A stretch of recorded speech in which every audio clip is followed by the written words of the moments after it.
الحمد لله الذي أمرنا أن نصلح معيشتنا لنيل الرضا والسعادة، وأشهد أن لا إله إلا الله وحده لا شريك له، وأشهد أن محمدا عبده ورسوله. اللهم صل وسلم وبارك على نبينا محمد وعلى آله وصحبه ومن سار على نهجه إلى يوم الدين. أما بعد، فيا عباد الله، أوصيكم ونفسي بتقوى الله، فاتقوا الله لعلكم تفلحون. قال الله تبارك وتعالى: يا أيها الذين آمنوا اتقوا الله حق تقاته ولا تموتن إلا وأنتم مسلمون. Sidang jemaah Jumat yang saya muliakan,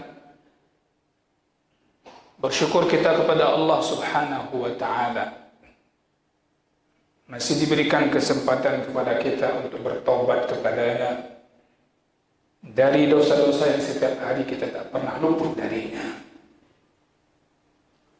Bersyukur kepada Allah Subhanahu wa Ta'ala, Allah masih memberikan kita waktu yang mulia di antara 12 bulan yang Allah gilirkan dan setiap waktunya, yaitu bulan Muharram, bulan yang hendaknya kita muliakan dengan ketaatan kita kepada Allah Subhanahu wa Ta'ala dan menjauhi dan bertaubat kepada Allah Subhanahu wa Ta'ala dari segala bentuk kemaksiatan kepadanya. Inilah yang Allah katakan: Inna iddatash syuhuri 'inda Allah 12 syahran fi kitabillah yawma khalaqas samawati wal ard minha arba'atun hurum dzalika ad-dinul qayyim fala tadhlimu fihinna anfusakum.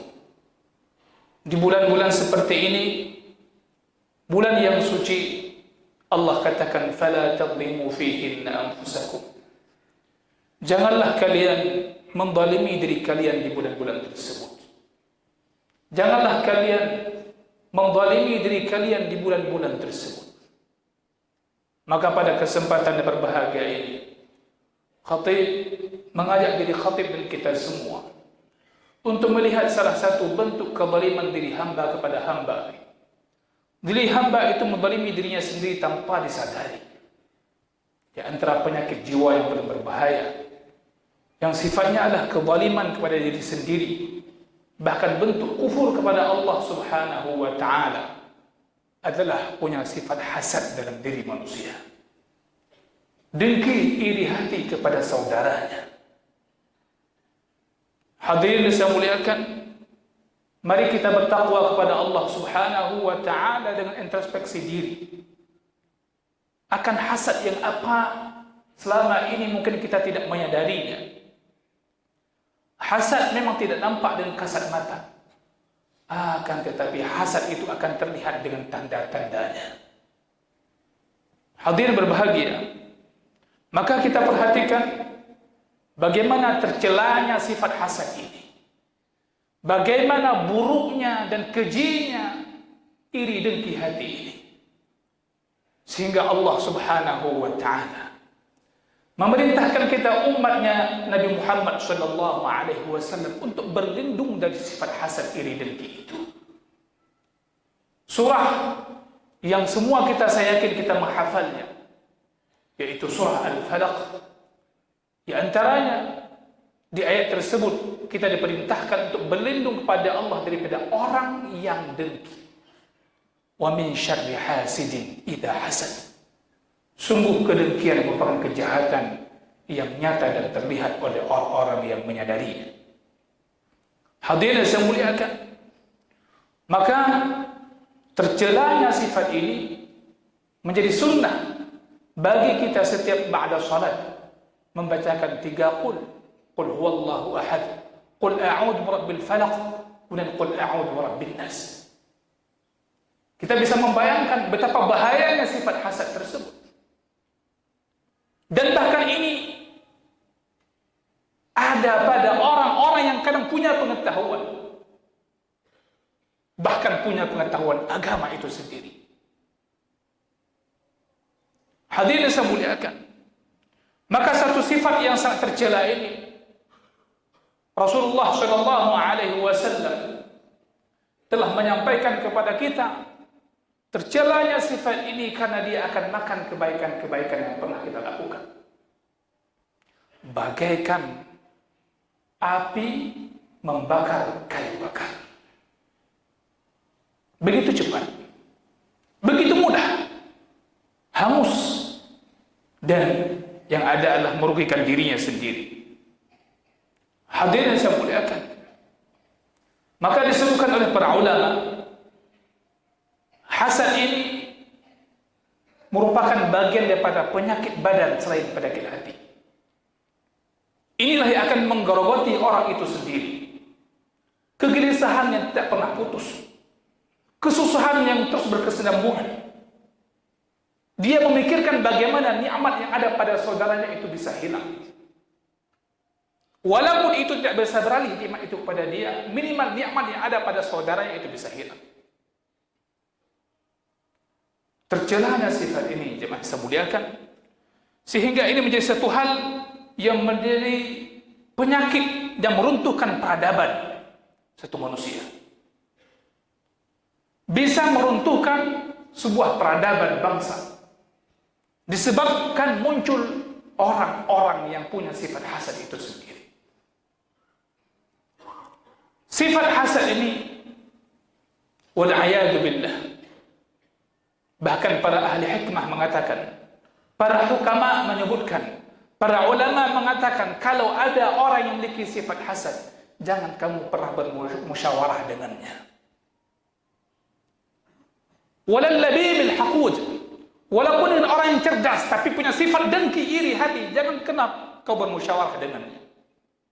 Karena hasil musyawarahmu akan jadikan malapetaka bagi. Saking buruknya penyakit hasad dan dengki ini. Hadirin yang saya muliakan, maka oleh karena itu, kata para ulama, hasad ini merupakan penyakit jiwa. Dia tidak pernah nyaman, tidak pernah tentram, tidak pernah senang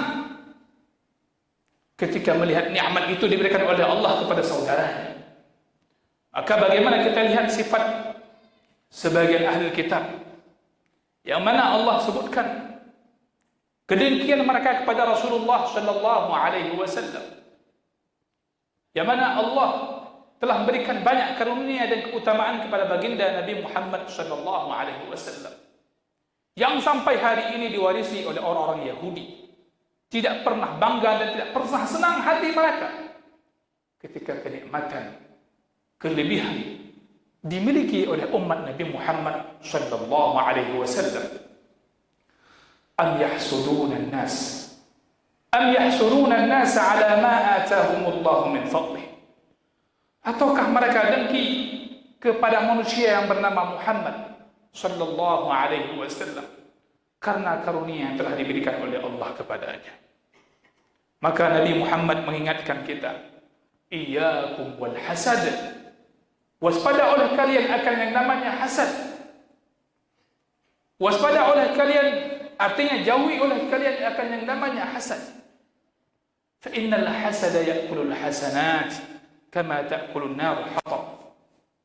Karena sesungguhnya hasad itu memakan kebaikan sebagaimana api memakan kayu bakar. Hadis yang diriwayatkan oleh Abu Daud di antaranya ini menegaskan kepada kita untuk waspada. Terlebih di bulan yang mulia ini, yang mana orang berusaha untuk menjaga kebaikan-kebaikan yang tetap terjaga, ketaatannya kepada Allah Subhanahu wa taala agar senantiasa memberikan kebaikan dan bahkan pahala yang berlipat ganda. Seharusnya demikian. Namun tidak sedikit di antara hamba Allah Subhanahu wa taala dia merusak dan membakar keimanannya di bulan yang mulia ini, di antaranya dengan sifat hasad dan dengki yang selalu dipelihara olehnya. Hadirin semua, Maka inilah sebuah kejahatan yang kadang manusia itu tidak mengira sebuah kejahatan. Kenapa? Dia sudah nyaman dengan nama kejahatan kedengki iri hati ini. Ini manusia yang disebutkan mereka merupakan karakter orang-orang munafik. Karakter orang-orang munafik. Karena kenapa demikian? Karena orang mukmin itu senang melihat sebuah kesenangan yang dimiliki oleh hambanya, oleh saudaranya. Bahkan berharap sebuah nikmat itu turun kepada saudara-saudaranya. Sebagaimana para sahabat mengatakan saking senang gembiranya ketika ada air hujan. Ketika hujan turun di sebuah daerah, walaupun di daerahnya sahabat ini tidak turun hujan. Kenapa? Sebuah nikmat didapatkan oleh saudara yang beriman di tempat lainnya. Ini orang beriman. Sebaliknya orang hasad, walaupun dia sudah memiliki nikmat yang sama yang ada pada saudaranya, dia juga tidak senang. Wal'iyadzubillah. Hadirin berbahagia, maka kita perhatikan energi yang buruk ini telah menjadikan perilaku yang buruk pada seseorang. Terlihat pada kata-katanya, terlihat pada perbuatannya. Bahkan dia menutup pintu surga yang telah Allah Subhanahu wa ta'ala sediakan bagi mereka. Usahanya untuk itu. Namun semua itu tidaklah mencelakai orang lain, melainkan orang yang hasud atau hasid itu sendiri. Tidak pernah mencelakai orang lain, sama sekali tidak. Akan tetapi, disinilah kita perlu waspada kepada mereka. Sebagaimana Allah memerintahkan kita untuk berlindung dari kejahatan orang-orang yang hasad itu. Wa min syarri hasidin idza hasad. Hadirin berbahagia, Rasulullah SAW pun menegaskan bahwasanya hasad itu merupakan penyakit umat-umat terdahulu yang hari ini telah menular pada umat Nabi Muhammad SAW. Penyakitlah, penyakit itu. Apa kata Rasulullah SAW? Riwayat Imam Ahmad. Begitu juga hadis ini diriwayatkan oleh Imam At-Tirmidzi rahimahumallahu taala. Kata Rasulullah sallallahu alaihi wasallam, "Dabba ilaikum da'ul umam. Dabba ilaikum da'ul umam qablakum." Telah menyambar kalian, telah mengenai kalian, telah menjalar kepada kalian penyakit umat-umat sebelum kalian. Rasul membahasakan da'ul umam, penyakit umat-umat sebelum kalian. Apa itu? Rasul mengatakan al-hasad wal baghdha, dengki, iri hati, dan kebencian di antara kalian. Al-hasad wal baghdha. Kata Rasul sallallahu alaihi wasallam, wal baghdha hiya al-haliqah. Al-baghdha, kebencian dan kedengkian tadi itu merupakan al-haliqah. Dia pencukur yang telah mencukur bukan rambut kalian, bukan haliqat asy-sya'r, akan tapi mencukur agama kalian. Dikerau agama dia penyakitnya. Kalau orang hari ini ada sebuah penyakit yang menimpa fisiknya, yang mana itu bisa menggerogoti dan merusak fisiknya, dia begitu was-was dan berusaha sebisa mungkin untuk mengobatinya, walaupun dia harus bayar dengan nilai yang mahal. Namun bagaimana dengan sebuah penyakit yang kata Rasulullah SAW, itu dia mencukur agama kalian. Inilah penyakit yang jarang diwaspadai oleh orang. Yang mana penyakit ini jemaah saya muliakan? Kenapa dikatakan akan mencukur agama kalian? Akan timbul karena hasad ini sifat dusta. Dia akan menutup mata dan kelebihan orang lain. Dia akan berdusta untuk mencelakai orang lain. Dia akan berdusta untuk menyeret orang lain kepada sebuah yang tidak baik. mencukur agama kalian. Kenapa demikian? Karena sifat hasad ini juga akan menimbulkan yang namanya zalim. Padahal tadi ayat menyebutkan tentang bulan-bulan suci. Fala tadlimu fihin anfusakum. Janganlah kalian menzalimi diri kalian di bulan-bulan tersebut. Apalagi kalau menzalimi orang lain. Jemaah saya muliakan. Zalim, al-zulm secara bahasa bermakna meletakkan sesuatu bukan pada tempatnya. Sehingga banyak hak-hak hamba yang terabaikan, yang dirusak oleh dia. Kehormatan orang lain dirusak oleh orang penyakit dengki ini. Bahkan harta orang lain pun ikut dirusak dan dia bergembira dengan kerusakan yang menimpa orang lain. Hadirin yang saya muliakan, maka Nabi Muhammad SAW bersumpah, "Walladzi nafsi Muhammad biyadihi." Demi jiwa Muhammad ada di tangan Allah Subhanahu wa taala. La tu'minu hatta tahabbu. Sungguh kalian tidak akan sempurna iman kalian. Kalian tidak akan beriman sehingga kalian itu saling mencintai di antara kalian. Yang mana dikatakan saling mencintai tidak akan mungkin saling mengkhianati. Tidak akan mungkin merusak sebuah kesepakatan telah terjadi perjanjian. Yang dalam hadis yang lain Rasulullah mengatakan di antara 6 jaminan kalau kalian bisa melakukannya akan diberikan surga kepada kalian. Di antara jaminan itu apabila kalian berjanji maka tepatilah janji yang telah kalian sepakati itu. Namun pada orang hasad ini tidak ada sifat yang mulia ini. Maka para ulama mengatakan jangan bermusyawarah dengan orang yang punya sifat hasad dan dengki iri hati. Hadirin berbahagia. Kemudian Rasulullah SAW tidaklah menyampaikan sebuah masalah, melainkan beliau memberikan solusinya. Inilah sikap sunnah. Inilah sikap beragama yang mulia ini. Setiap ada masalah, Rasulullah berikan solusi. Dan solusi itu akan beruntung jika diambil oleh orang yang betul-betul bertaubat kepada Allah Subhanahu wa ta'ala. Apa kata Rasulullah? Kalau seandainya kalian tidak dikatakan beriman sehingga kalian saling mencintai, kata Rasulullah, afala unabbiukum, maukah kalian aku beritahu dengan sesuatu apabila kalian melakukannya, idza fa'altumuhu tahabbtum, jika kalian melakukannya maka kalian akan saling mencintai di antara kalian, saling mengasihi di antara kalian. Kata Rasulullah sallallahu alaihi wasallam, afshus salam bainakum, tebarkanlah salam di antara kalian. Namun salam jika sekedar salam, sekedar basa-basi, tidak akan lahir cinta yang tulus sebagai yang diharapkan oleh agama yang mulia ini. Karena para ulama mengatakan di antara karakter orang yang hasad, dia tamallaq, dia orang yang suka menampakkan kelembutan di depan orang yang didengkinya. Dia suka berkata manis, berlembut muka, berbahasa indah di depan orang yang didengki. Maka kita memahami bagaimana hadis Rasulullah SAW ini. Afshus salama bainakum, kalian tebarkan salam di antara kalian, bukan sekedar untuk bermuka manis di depan saudara kalian,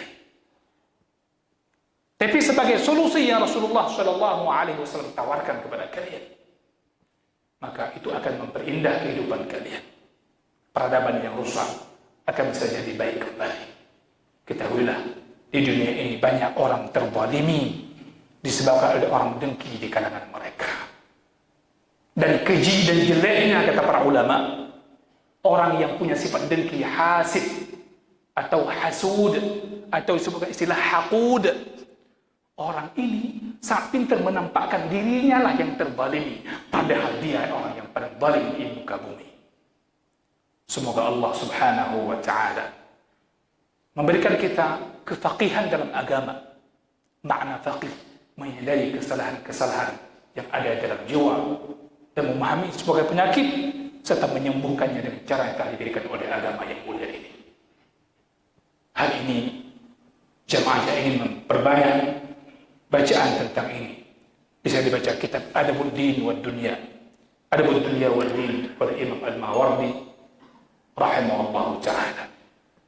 Semoga apa yang kita sampaikan menjadi ajakan takwa yang kita sampaikan di awal khutbah tadi, dan setelah ini kita menjadi hamba lebih baik dibandingkan Jumat-Jumat sebelumnya, karena setiap Jumatnya kita mendengarkan ajakan takwa.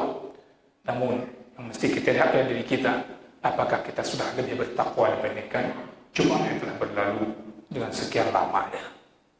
Barakallahu li wa lakum fil Qur'anil azim wa nafa'ani wa iyyakum lima fihi min al-ayati wa dhikril hakim wa taqabbala minni wa minkum tilawatahu innahu huwas sami'ul 'alim fastaghfiruhu innahu huwal ghafurur rahim.